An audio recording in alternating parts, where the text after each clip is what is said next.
parce que nous avons effectivement tous vécu un moment où nous étions tétanisés, sans savoir rien dire face à un public, ou bien nous nous mettons à bafouiller, à bégayer et on perd complètement les pédales, même si nous connaissons bien notre sujet.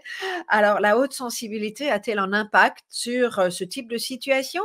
Pas très agréable, hein, on en convient. J'imagine que vous avez déjà vécu ça. Et puis surtout, comment pouvons-nous y faire face sans nous torturer avant, pendant, après, sur ce que nous avons dit, pas dit, sur quoi nous avons éventuellement bafouillé une fois de plus? Et comment nous pouvons juste exprimer, être capable d'exprimer les choses avec fluidité, aisance, naturelle, en fonction de ce qui est important pour nous à exprimer justement.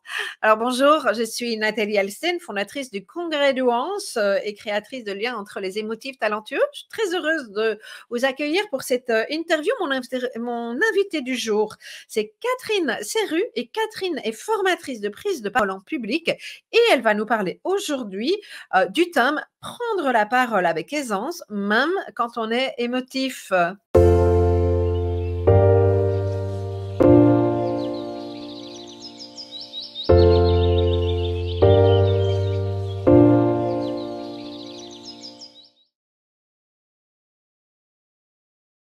Alors Catherine, tu nous parles aujourd'hui de prise de parole en public, de prendre cette prise de parole avec aisance. Moi, j'ai envie de te poser une première question, c'est, à ton avis, qu'est-ce qui explique que nous perdions nos moyens dès que nous avons un public en face de nous? Eh bien, ça vient du fait que nous avons appris à parler par imitation. Nous avons appris à parler par imitation en entendant une langue ou en entendant une autre, car au départ, on est équipé pour toutes les langues. Et le fait que ce soit une imitation fait que nous n'avons pas conscience de ce qui se passe sensitivement en nous lorsque nous parlons. Et donc, au moment où nous avons besoin de la parole étant machinale, au moment où nous avons besoin de mobiliser les outils, eh bien, nous ne savons pas lesquels, nous ne savons pas comment. Et l'émotion qui vient par ailleurs de la situation stressante dans laquelle on se situe nous empêche définitivement d'avoir accès à ça. Et puis, nous embrouille la tête. Alors, je suppose que si je vous en parlais un peu, les symptômes, vous les trouveriez. On tremble, on a le cœur qui s'emballe, on blêmit, on rougit, on a la bouche sèche, on oublie ce qu'on a à dire, on a des tics verbaux, bref, c'est le malaise pour nous et pour le public, l'ennui, oui, l'incompréhension, parce que ça compte aussi, c'est l'essentiel en fait. Oui, l'incompréhension, parce que parfois on peut avoir en face de nous, on connaît quelqu'un, on sait que la personne, et c'est le cas dans notre communauté en général, une façon assez fluide de parler, mais dès qu'il y a un public, ça peut même parfois être une seule personne, ouf, il y a quelque chose qui se passe, il y a un enjeu. Voilà, et comme il y a l'enjeu, normalement on doit mobiliser nos outils pour savoir comment ça se passe, mais comme on a appris machinalement à parler par imitation, on ne sait pas comment ça se passe. Et donc on ne peut pas aller chercher quelque chose qu'on ne sait pas.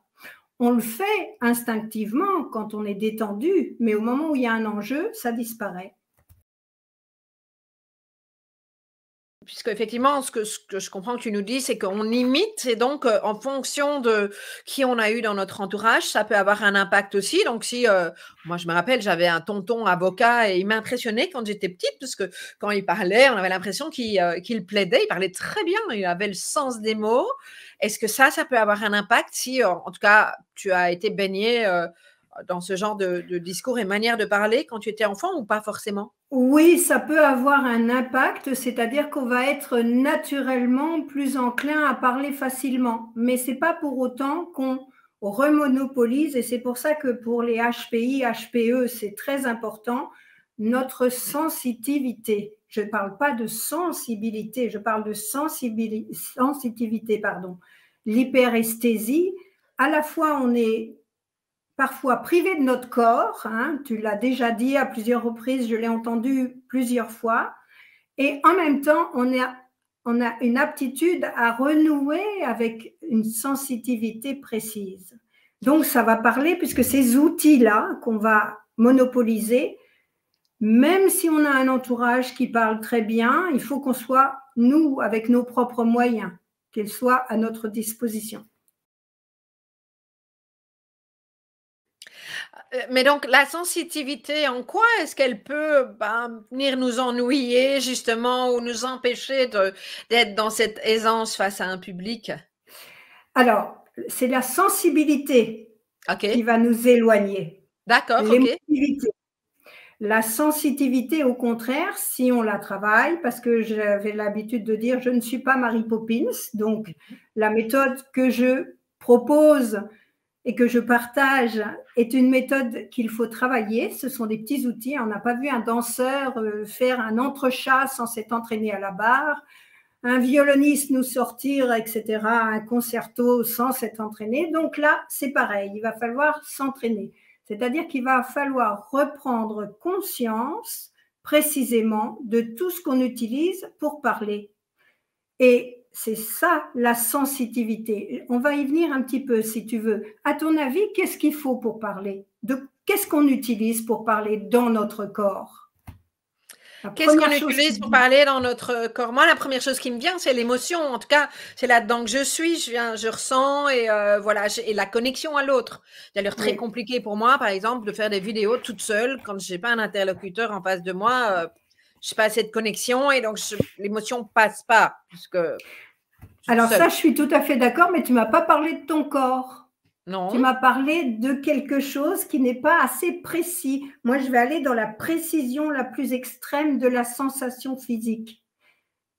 Qu'est-ce que tu utilises? Qu'est-ce qui se passe? Qu'est-ce que tu ressens physiquement? Et oui, ça va peut-être être un travail pour ceux qui sont déconnectés de leur corps, mais quel bonheur de se reconnecter avec ces sensations, comme l'eau chaude qui coule sur la nuque le matin quand on est encore endormi, la même chose, mais pour la parole.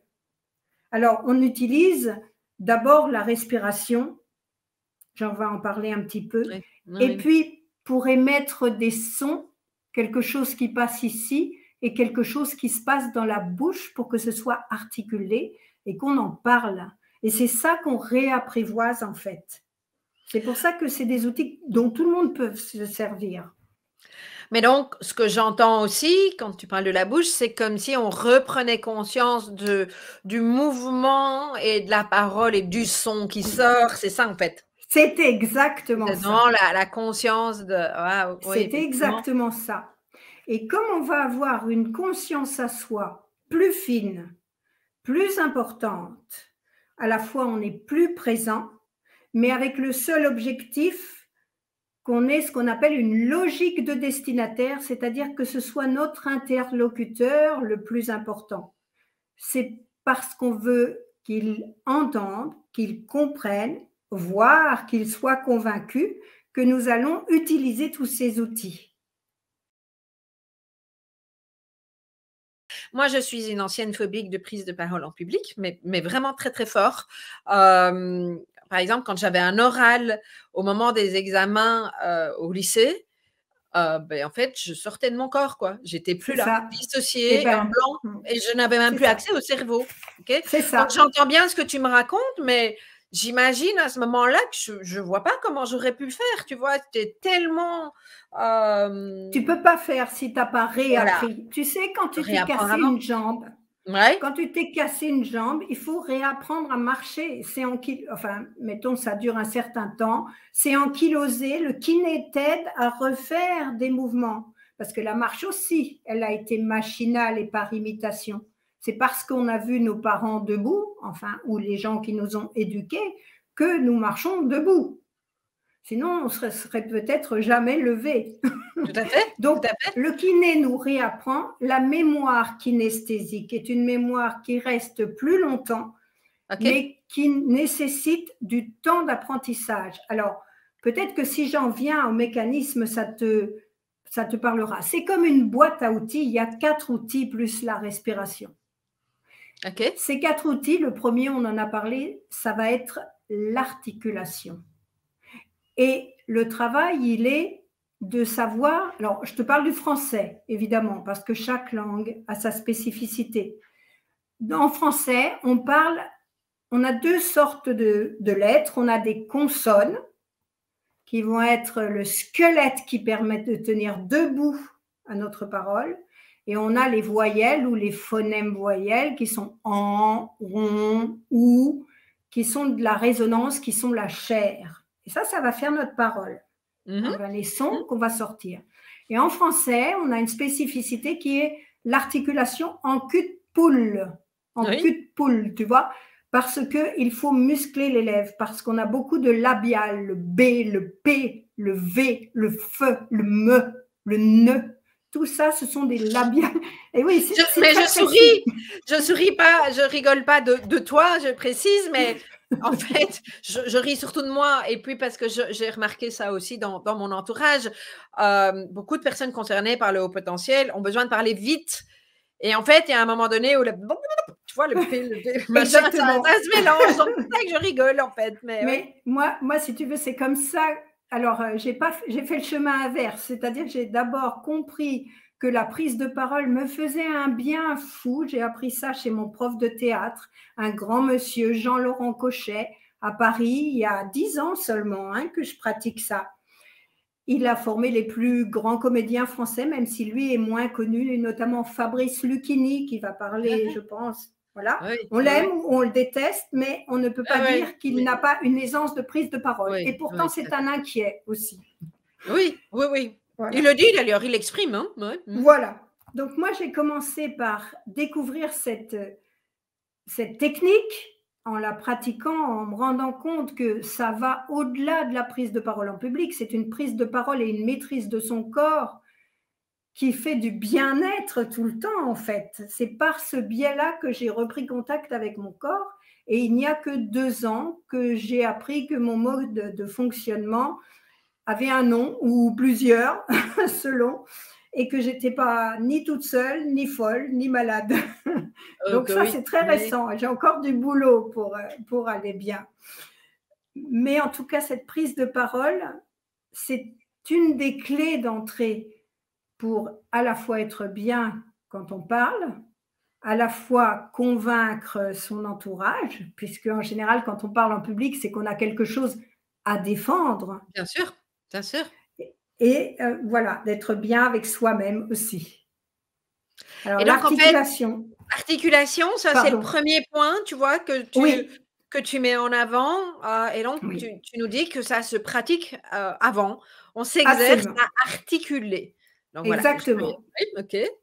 Avec un petit bâton. Alors, il y a des exercices spécifiques. Je ne pourrais pas tout développer là, mais il y a des petits exercices spécifiques avec lesquels on s'entraîne. Le deuxième point, c'est parler par groupe de mots. OK. Alors ça, il va falloir que j'explique un tout petit peu plus. C'est très simple. Est-ce que tu te souviens, Nathalie, par hasard, du premier vers du corbeau et du renard? C'est pas un piège, Non, je ne m'en souviens pas. C'est le genre de choses dont je ne me souviens absolument pas, mais je sais qu'on peut compter sur toi pour nous partager. Alors, c'était pas pour te piéger, pas du tout. C'était simplement pour te montrer en quoi la logique de destinataire oblige à parler par groupe de mots. Le premier vers, le tout début, c'est « je te le dis » comme à la ligne, sans que ce soit bien dit. Maître corbeau sur un arbre perché. Voilà, je m'arrête là. Ça te dit quelque chose, Maître corbeau. Et moi, si je suis une personne un peu sourde, si je suis une personne un peu éloignée, si je suis une étrangère, que je ne maîtrise pas la langue française, je vais dire à mon voisin, c'est quoi un arbre perché ? C'est pas ça que j'ai voulu faire entendre. Ce que j'ai voulu faire entendre, c'est qu'il y avait Maître Corbeau sur un arbre perché. Et là, tu vois que j'ai séparé sur un arbre et perché. Perché est un groupe de mots à lui tout seul. Donc, il faut séparer sa parole par groupe de mots. Et ça permet plusieurs choses. Placer les inspires, parce qu'on a besoin de respirer, je ne l'ai pas développé. Remettre sa bouche comme il faut pour pouvoir bien réarticuler. Et surtout, penser à la compréhension de celui qui t'écoute. Ça fait tout à fait sens. Voilà. C'est simple, génial. En fait. C'est les syntagmes, c'était un mot un peu barbare, voilà, groupe de mots, syntagme, le plus petit possible pour que ça ait du sens. Tu transmets comme si tu transmettais un ballon sur un terrain de foot. Je ne suis pas sportive, mais si je joue au ballon, je ne lance pas 12 000 ballons comme ça, n'importe où, n'importe qui, avant d'aller me placer. Je prends un ballon, je regarde mon interlocuteur, je lui lance le ballon, je regarde s'il a saisi le ballon et hop, je vais me placer. Rapide tout ça, mais quand même. Ok. Donc voilà, ça fait 2 mécanismes. Ok, génial. Le troisième mécanisme, c'est l'alternance de rythme dans ton discours. Mais c'est une alternance de rythme qui ne se fait pas au doigt mouillé avec une baguette magique. Il y a des règles. D'accord. Il y a des choses qui se disent lentement. Il y a des choses qui se disent plus rapidement. Je vais te donner 2 exemples. Les choses qui se disent lentement, par exemple, sont les mots qui sont des monosyllabes. Ok. D'accord, je te prends un exemple. Dans un spectacle de théâtre que j'avais monté, il y avait un personnage qui se promenait dans son jardin et qui, avec le bout de sa canne, venait chatouiller une fourmilière abandonnée. Et dans le texte, il était dit de cette fourmilière, une fourmi sort à pas lents. Et là, tu me regardes et tu me dis, oh la vache, sort à pas lents, les palans, les palans. Ah oui, les palans en Bretagne, les bateaux peut-être. Non, non, pas du tout. Maintenant, je te le fais avec l'alternance de rythme qui convient. Une fourmi sort à pas lents de sa fourmilière. Et là, l'interlocuteur a compris tout de suite. J'ai respecté son écoute, j'ai respecté son sens, j'ai respecté tout ce qu'il faut. Et l'auteur l'a fait peut-être à son insu, hein, parce que les auteurs, peut-être parfois, ne maîtrisent pas. Mais c'est exactement ce qu'il fallait. Donc, les monosyllabes se disent lentement. En revanche, par exemple, les incises se disent rapidement. Je te donne un autre exemple. J'ai l'habitude de raconter que ma voisine, qui a 85 ans, sortait ses poubelles et s'est fait renverser par une voiture. Tu vois bien que j'ai dit qu'il y a 85 ans, je l'ai dit plus rapidement, avec un timbre de voix un petit peu différent, parce que c'est quelque chose qui n'est pas absolument nécessaire au récit que je veux faire, puisqu'elle s'est fait renverser, la pauvre. Mais néanmoins, si je tiens à le dire, c'est parce qu'il y a quelque chose que je veux faire passer en plus. Donc voilà, c'est comme ce que j'appelle les pop-up, tu sais, quand j'ouvre quelque Exactement. chose. Voilà. Donc les pop-up dans cet esprit-là se disent plus rapidement, en fait. Exactement. Et tu vois, en fait, tout ça, on le fait naturellement quand on est détendu. J'ai rien inventé. La personne qui a fait cette méthode n'a rien inventé. Au contraire, si j'ai le temps, j'expliquerai comment elle en est venue à faire cette méthode-là. J'ai rien inventé. Je ne fais que reproduire ce qui se passe, mais on se rend bien compte qu'on le fait naturellement quand on est détendu. C'est au moment où on a de l'émotion qu'on n'arrive plus à monopoliser ça. Et c'est pour ça qu'il faut en reprendre conscience et le travailler un peu. Et chaque fois travailler en amont, quoi, oui. Voilà. Et enfin, le dernier mécanisme, c'est les attaques et les finales de tes phrases. Ok. Conduire sa parole, c'est comme conduire une voiture. On démarre le contact, on va se balader, parfois plus vite, parfois moins vite, on tourne, on fait des biais, on revient, on se gare et on éteint le contact. Combien de personnes dans un mot, par exemple comme le mot imperméable, on entend imperméable. C'est à la fois l'articulation et le fait de dire la dernière sonorité, la finale, c'est imperméable. Et là, la personne, ça va dans son oreille, ça va directement dans son cerveau, ton interlocuteur, il n'a pas d'effort à faire, c'est toi qui fais les efforts. Et du coup, quand tu penses à tous ces efforts que tu as à faire, tu n'as plus besoin de penser à ce petit ego qui te fout la trouille en te disant, oh là là, je ne sais plus, qu'est-ce qu'ils vont penser de moi. Parce que celui-là, il n'est pas intéressant, ce petit lutin. En revanche, si tu monopolises tout le travail que tu as à faire, alors là, ça devient intéressant. Donc, en fait, je reprends l'exemple d'adolescente. Alors, c'est un peu différent parce que tu as étudié, en principe. hein, mais tu sais jamais quelle question va venir, donc c'est pas comme tu n'as pas préparé ton texte. Moi, l'impression que ça me donne, si j'avais dû faire ça, donc j'entends bien que tu t'exerces avant, mais l'impression que ça me donne si j'avais dû faire ça, c'est que j'aurais été focalisée sur mon discours et plus sur la réponse que j'ai à donner. Eh bien, pas du tout. C'est le contraire, parce qu'en fait, tu sais ce que tu as à dire. Si tu es interrogé comme une étudiante, en principe, je l'ai lu dans les commentaires, tu as appris ton discours par cœur. Donc, tu sais où tu vas. Par contre, c'est très bien que tu me poses cette question parce que j'avais oublié quelque chose et tu me donnes l'opportunité de le rappeler.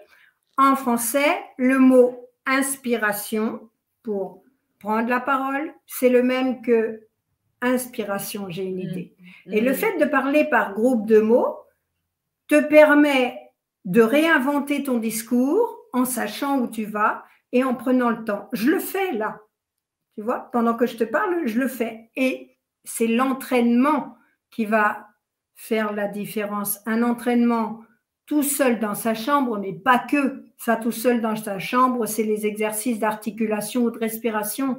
Après, le reste, tu le fais tout le temps. C'est ça l'entraînement, c'est un entraînement perpétuel. Et donc, du coup, tu n'as pas l'impression de ne plus penser à ce que tu vas dire, parce que tu sais ce que tu vas dire.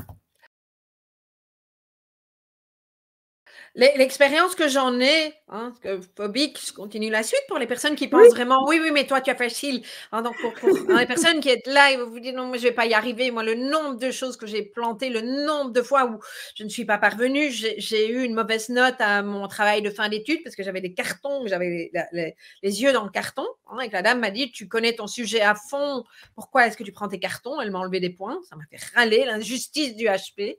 Il y a eu un moment où j'ai été interviewée par la presse et en fait, en radio, je n'ai rien su dire. Alors, c'était pas du direct, heureusement, mais et alors passer sur scène, c'était impossible pour moi quand je devais parler. Donc voilà, il y a du chemin qui a été fait par rapport à ça. Je me suis rendu compte en ce qui me concerne, peut-être que ça va te parler, enfin, j'imagine, le stress fait que j'ai mon débit de parole qui va beaucoup plus vite et donc comme le débit de parole va vite, je n'avais plus le temps de réfléchir et effectivement je sais qu'aujourd'hui quand je passe sur une scène par exemple, c'est peut-être pas conscient, hein, mais j'ai un tempo beaucoup plus lent et qui me permet entre autres à réfléchir à qu'est-ce que je vais dire après, quel prochain PowerPoint, etc. en fait. Donc je ne sais pas si tu as envie de rebondir là-dessus. Oui, c'est-à-dire que là, je t'écoute en même temps que je t'observe et moi, je vois le nombre d'inspirations que tu fais. On n'a pas parlé de la respiration. Ça va parler à tous ceux qui font du yoga, à tous ceux qui font de la méditation, de la cohérence cardiaque, mais la prise de parole, elle a quelque chose de spécifique pour l'inspiration. On est comme des nageurs synchronisés. Tu sais, ceux qui ont un petit pince-nez, qui font des très jolies figures dans l'eau et qui ont un dixième de seconde pour venir reprendre de l'eau à la surface sans que ça se voit. Eh bien, quand on parle avec un débit important, parce qu'on fusionne d'idées, eh bien, c'est la même chose. On a un très court laps de temps pour reprendre l'inspire et continuer sans arriver au bout de notre vie.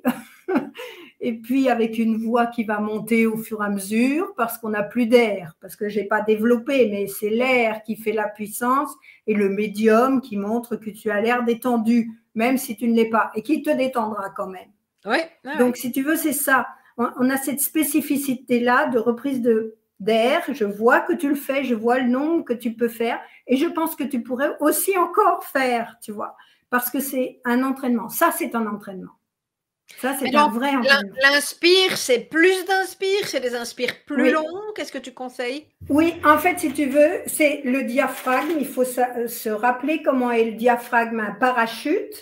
Et donc, il fait comme une pompe, hein, il descend, et c'est comme ça que les poumons se remplissent d'air. Parce que si on n'a pas de poumons, on meurt, mais si on n'a pas de diaphragme, on meurt. Donc, lui, il va faire ça. Et ensuite, il est tout mou quand il est en bas. Donc, pour remonter dans sa forme de parachute, c'est nos abdos, notre diaphragme pelvien qui vont faire le travail. On va avoir des tablettes de chocolat, moi je te le dis, à faire de la prise de parole, hein, tu vois.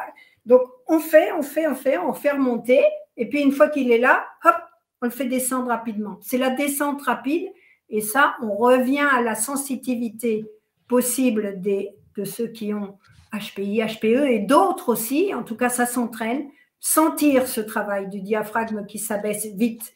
Donc oui, plus de petits inspires, mais suffisamment grand quand même pour pas que tu aies juste une pipette d'air. Parce que sinon, tu vas en prendre tous les 2 mots.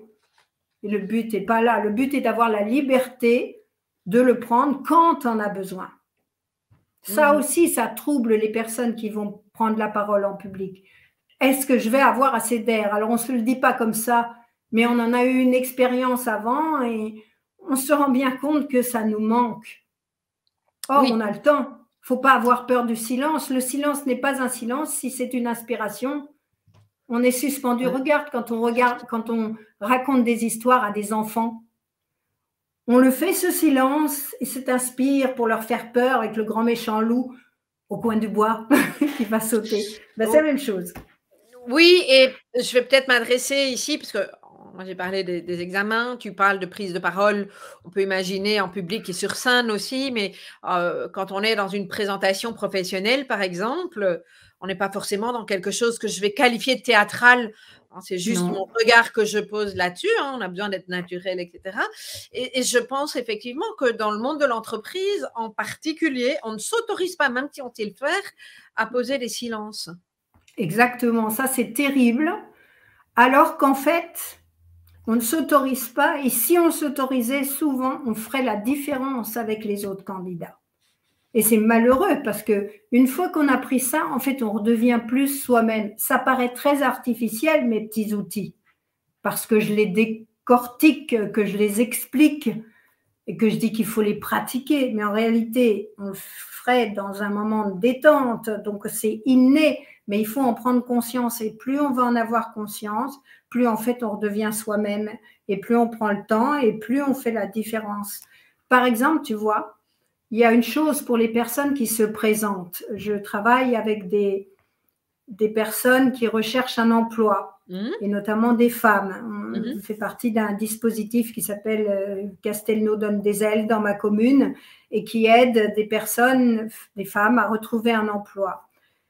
Eh bien, la première chose que je leur dis quand vous vous présentez, vous êtes né avec votre nom. Voire vous avez épousé un nom et vous l'avez appris, en tout cas aujourd'hui, vous le connaissez, votre nom. Vous savez comment il se prononce, vous savez comment il s'écrit. Votre interlocuteur, non. Si je te reparle de mon nom avant, toi aussi, tu as un nom pour quelqu'un qui n'a pas l'habitude, qui peut être difficile à entendre, eh bien, il faut penser à l'interlocuteur. Moi, je m'appelais, quand j'étais mariée, Catherine Bocognano. Si je te le dis comme ça, tu dis « Oh la vache, il y a plein de hauts, il y a plein de bas, je ne sais pas ». Et du coup, l'interlocuteur peut aussi se sentir mis en danger de ne pas avoir compris ce que dit l'autre. Et si je te dis « Je m'appelle Catherine Bocognano », ben, j'ai utilisé tous les mécanismes. Attaque, finale, articulation, inspiration avant, bref. Oui, c'est important quand on répond au téléphone, par exemple. Un jour, quelqu'un qui m'a dit, je me suis présentée Nathalie Alstein, émotive, talentueux, mais je l'ai dit beaucoup plus vite et qui m'a dit, j'ai rien compris ce que vous me racontez. Exactement. et moi, j'ai la même chose quand on m'appelle, quoi. Donc oui. Et le téléphone, oui, pardon, juste le téléphone, c'est normal parce qu'on ne voit pas. Moi, je dis toujours, attendez, je vous entends pas, je mets mes lunettes. Alors, en général, on se moque de moi, mais pas du tout. Toi, tu dois être myope aussi. Tu as dû te rendre compte, quand tu n'as pas tes lunettes, tu ne vois pas les mouvements des lèvres. Donc, du coup, tu ne t'aides pas avec ça. Au téléphone, c'est typique. Et même en visio, depuis qu'on fait de la visio avec les confinements, on est obligé d'être plus attentif à sa façon de s'exprimer aussi. Voilà, je voulais juste préciser. C'est important. Quelqu'un nous demande là dans le chat, est-ce que c'est la même chose dans ce que tu as expliqué juste avant, ce qu'on fait dans le diaphragme, je vais y arriver, diagramme, quand on chante? Exactement. C'est une très très juste remarque. C'est exactement la technique qu'emploient les chanteurs pour reprendre de l'air rapidement et avoir du volume de l'espace, parce qu'on dit parler fort, mais en fait, c'est parler ample, chanter ample, parce qu'il y a beaucoup d'air qui passe par la membrane, hein, qui n'est pas une corde, la corde vocale, mais une membrane. Oui, oui, tout à fait, c'est une très, très juste remarque, ça. Alors moi, j'ai envie de te poser une dernière question en lien avec, alors à la fois le regard, mais il y a aussi quelque chose de l'ordre de quand on parle, quand on s'exprime, on occupe sa place, on tente de l'exprimer et on a bien évidemment envie d'être entendu par la personne, écouté, compris par la personne qui est en face de nous.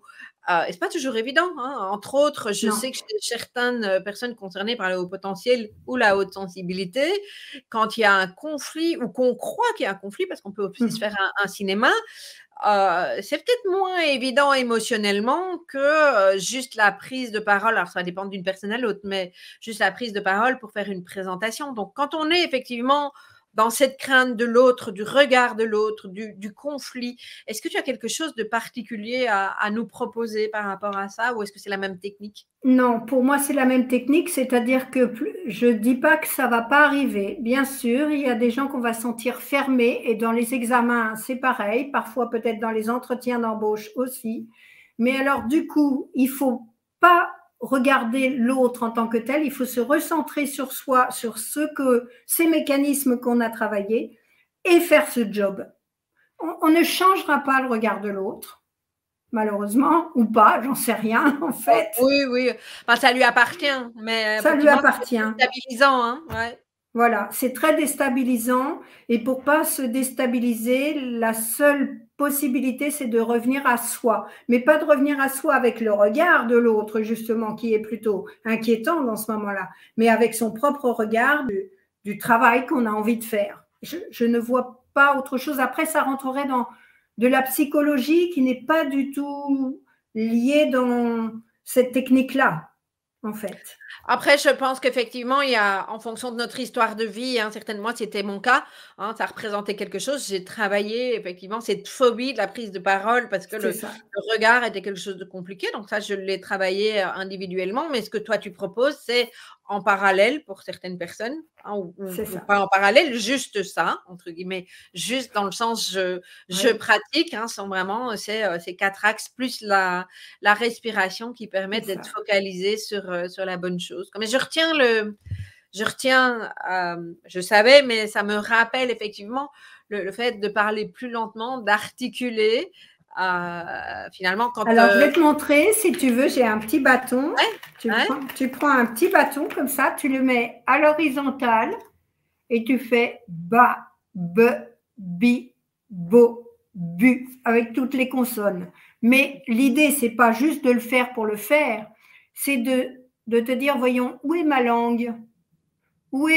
Comment sont mes lèvres? Est-ce qu'elles sont pareilles quand je dis un be ou quand je dis un pe? Comment elles se positionnent? Tu vois, c'est vraiment une attention extrêmement fine, comme si tu faisais de la dentelle avec tes sensations physiques qui sont liées à la parole. et donc Et tes puis, lèvres sont censées être les mêmes ou pas forcément?